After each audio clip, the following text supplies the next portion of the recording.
We now turn our attention to boxing, an upcoming fight on the 23rd of April 2022. Tyson Fury defending his WBC heavyweight title against Dillian Whyte.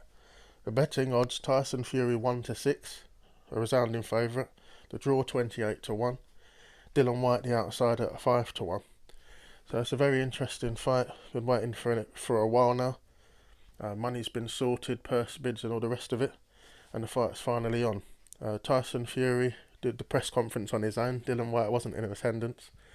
I think it was a bit disappointing for the fans because everyone talked about the press conferences for this fight, the to-ing and throwing, the insults and all the rest of it, the braggadocious claims and all the rest of it. Never happened. I don't think it will actually have an effect on the fight. It has affected the fans' maybe enjoyment of the whole event, but maybe Whyte will turn up at the press conference just before the fight, just prior to the weigh-in. So, that would sort that out. But yeah, as I say, I don't think it will affect the fight. Two professionals, Tyson Fury unbeaten. Dillian Whyte, seasoned now, been around a while, fights against Anthony Joshua. She lost by stoppage. Avenged a loss to Povetkin, lost by a big KO in their first fight, but avenged that. Was also beaten Lucas Brown, very good fight with Joseph Parker, where he got the decision. That was a very close fight and a very good fight. Again, close first fight against Derek Chisora, and a rematch. He's victorious in both, first winning on points in a very close fight, and winning the second fight by stoppage, I think in the 10th round. So two seasoned fighters, two interesting styles. How will their styles gel? Well, Tyson Fury's changed his style. He used to be very cagey, keep things rangy, using his reach advantage and his very good jab. Very defensive, very cautious, very elusive. That's how he beat Vladimir Klitschko in Germany, winning the world titles originally. I think that's back in, was that 2015 now? Down that way. It's been a while now, but it was a fantastic victory, one of the greatest victories in history. Wasn't the most interesting fight, but he got the job done, won on points, kept it cagey, kept it strategic. Now with Sugar Hill, he seems to be a bit more aggressive. He's more willing to go toe-to-toe. We've seen in the 3 fights with Wilder, certainly the latter 2 fights, he's been a lot more aggressive. I think he's risked more, but he's also won with 2 stoppages, so you can't really complain. The strategy's paid off and got the desired result, but he has been put down. He was put down a couple of times by Wilder, but recovered. Tyson Fury with those probably the amazing chin and amazing restorative powers, always able to recover after a knockdown and stay cool under pressure and come back and get the job done. We've got Whyte on the other side, tremendous jab, very good jab. He's been well schooled and well trained in his career. He's worked, remember Mark Tibbs worked with him at one point and had his jab working very well, and he's retained that. Very good left hook. He's good at applying pressure. He's very aggressive and very determined. He doesn't give his opponents much time to think. He's on them. He's looking to get a stoppage, and that's why this fight is setting up to be a classic really at Wembley Stadium. It's going to be packed out, a lot of spectators, a lot of interest.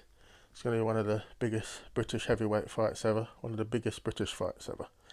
So that's the styles thing. It depends how Fury plays it, whether he's going to be a bit cagey, whether he's going to come toe-to-toe like he eventually did against Wilder and take a few chances looking for the stoppage. Don't know whether he's going to play it that way. Whyte's style, I wouldn't call his style cagey. He can be patient. I think he was pretty patient against Povetkin in the first fight, but he was so patient that he was ahead in the fight. He was in control of the fight, but then he got caught by a big shot from Povetkin and was knocked out. So I don't know whether he's going to be aggressive against Fury. I think they'll feel each other out in the early rounds, as most fighters do in a big fight. And then eventually I think they will engage and they will fight at close quarters. On the inside, Fury has a weight advantage, he has a height advantage. Whyte's a very strong man, but I do think Fury probably have the advantage in the clinches, as he does against most opponents due to his size and strength. He has the reach advantage. Who has the power advantage? I think it's a close one. You could say Whyte might have a bit more one-punch power, but Fury's shown how devastating his power is and how he's capable of getting knockouts. So you've got 2 powerful fighters. Don't think there's much in it in the power stakes. You could shave it to Whyte maybe. Punching power, that is. But I think overall the styles will gel well and it'll be an interesting fight. looking at the winner just straight up, forgetting the betting odds, just looking at it straight up, it's hard to bet against Fury because unbeaten, beaten Klitschko, beaten Wilder twice, one draw with Wilder, which a lot of people say that he won. He was down a couple of times in that fight, but he did put on a boxing masterclass in the other rounds. So, he seems to get the job done. He's still young enough and fresh enough to be thought of as the favourite in the fight, even though he did take risks against Wilder. Was knocked down in all their fights by the first and third fights. He was down multiple times in the first and third fights, but second fight he was amazing. So the thing is, there's no reason to bet against Fury. Whyte, recent loss to Povetkin, lost to AJ. This is his biggest fight of his career. He's certainly got a puncher's chance. I'd give him a bit more than that, though. I think that's a bit insulting to Dillian Whyte. He has skills, he has experience, he has the right attitude. He's going to come to win.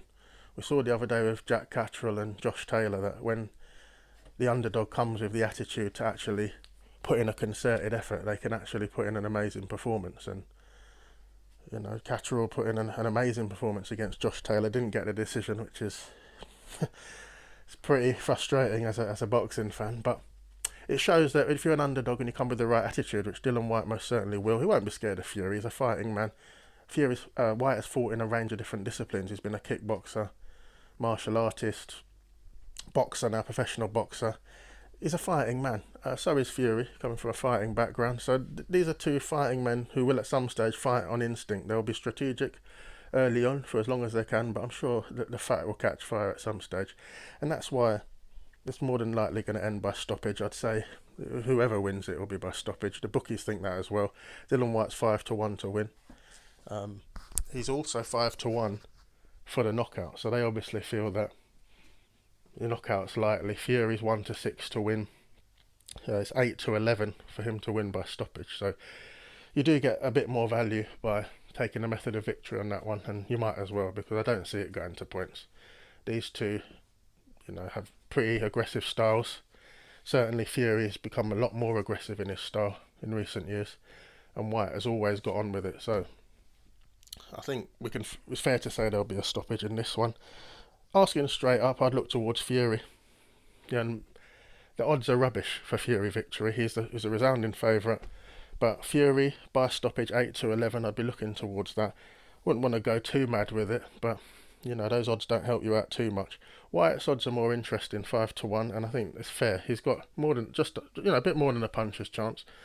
I think 5-1 is a bit big. If we look at what the odds actually equate to in terms of probability and statistics, 1-6 they have for Fury means he has an 85% chance of winning, or that's what the bookies feel. And that would put Dillian Whyte at 15%. My opinion is it's more like 75-25 in Fury's favour. So if we look at 75% as a sort of what it equates to as a betting odds, it's 1-3, and he's out at 1-6. So there's no value in betting on Fury on the outright market, in my opinion. Dillian Whyte, if I'm putting his chances at 25%, in my opinion, that puts his odds at 3-1. And his odds are out at 5-1. So you can see there's a little bit of value there for Whyte, in my opinion. And the way I look at it, I think he's got a better chance than what the bookies are giving him credit for. But I wouldn't go mad with it. For the simple fact, I think Fury's going to win the fight. I think it's hard to go against him, unbeaten.